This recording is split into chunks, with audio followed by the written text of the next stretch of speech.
We've seen how you can use data that's in Excel workbooks to drive the reports and dashboards that you build in Power BI. But you can also use content from your Excel workbooks, so tables, pivot tables, charts, that sort of thing, in your in your Power BI dashboards as well. There are two ways to do this. One, you can actually upload your workbook up to the Power BI service and then work with the Excel sheets right there. Or you can use an add-in to Excel and publish individual bits of content up to your Power BI dashboards. I'll show you how both of those work. So I'm here on the Power BI dashboard that I've already created, and you can see the reports and dashboards that I've already created using Power BI. But I'm actually going to upload some Excel content as well. So I'm going to choose Get Data, hit Files, and then I'm going to just browse to my Excel file. I could have done this by connecting to SharePoint or a OneDrive library as well. And you'll see that I get two different options when I connect to Excel: import Excel data into Power BI or upload the Excel file kind of as is. I'm going to choose that second option. And you'll see a slight difference when this report gets uploaded. Over here on the left-hand side, you'll see I get a little Excel icon next to the name of the report. And that means that I'm working with the Excel spreadsheet itself within Power BI here. So I can see the actual Excel grid just as if I was working in Excel Online. In fact, I am really working in Excel Online here. So I can see that same table. I've got the pivot table report that I created. I'd even see Power View content, etc. as well. But I'm just going to use this spreadsheet as an example. What I can actually do is highlight a range of cells here, or I could select a chart if I had that in here. I could select individual cells, a range, or a whole chart. And up in the right-hand corner, you'll see this option to pin it. And I can actually pin that entire range, that entire selection, onto a dashboard straight from this Excel spreadsheet. Let's go back to the dashboard. And you can see here there's a tile that I've just created, pinned from exactly the same range of data straight out of that Excel workbook. And as you'd expect, if I re-upload that Excel workbook and the data changes, this tile on this dashboard is going to get updated and change as well. You can see things like the details of the range, exactly where it came from, which sheet it came from, some of the details in the report as well. So that's one way of working with this, either connecting to an Excel spreadsheet that's in OneDrive for Business and pinning data out of it through the Power BI service. The other way that I can do this is from within Excel itself.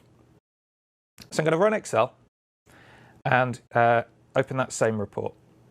And you'll see that I've already got this add-in installed called the Power BI Publisher for Excel.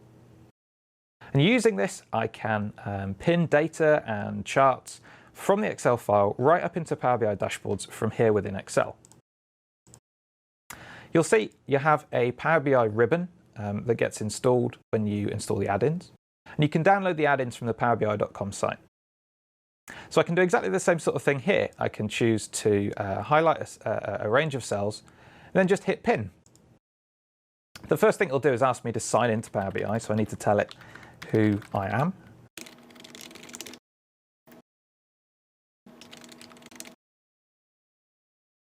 And now it'll ask me where I want to pin this. So I can choose from particular groups or into my workspace, and whether I want to put it on an existing dashboard or a new one. Let's pick a different dashboard. Put this one on our worldwide sales dashboard. There we go. It's been successfully pinned, and I've got a link here to go and open the dashboard in Power BI and view it there. So just as before, here's my new Excel tile driven from that Excel workbook. Now again, there's a link here between this tile and the Excel workbook. So when I'm open that workbook again, if I refresh it, if I go and update any of the table or the data in here, I can actually refresh those tiles from here within Excel. So I have this option to open my pin manager, and you can see here all of the things from this workbook that have been pinned. So there's a particular range here that I just pinned. If I selected other things, I'd see those in here as well. And I can update it, and that just takes a snapshot of whatever's in my workbook again and sends it back up to Power BI. Let's take another look at another example. So here I'm going to insert a pivot chart.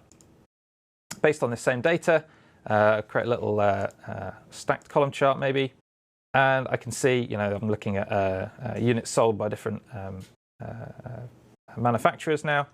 And if I do things like highlighting or changing the filters, so I select a particular date range in this case, those filters will get applied when I pin this up as well. So I go back to Power BI, I've got this chart selected rather, so when I pin this, it will be that appears in the tile. I'm going to pop that up onto the same dashboard, back over to that dashboard, and here you go. So I can see exactly the same chart and the same table that I had before. When I go back to that pin manager, you'll see now I've got that range and the chart, so I can see there's two different things. So if I had multiple different sheets here with lots of different elements, different ranges that are all being pinned into this dashboard, it'd be really easy for me to open this pin manager so I can see all of the different elements that have been pinned onto different dashboards in my Power BI workspace. So that's everything that I can do with the Excel add-in. So I can take ranges, I can take visuals, and I can pin those up onto my Power BI dashboards and work with those just as if it was data and visualizations that came from any other data source.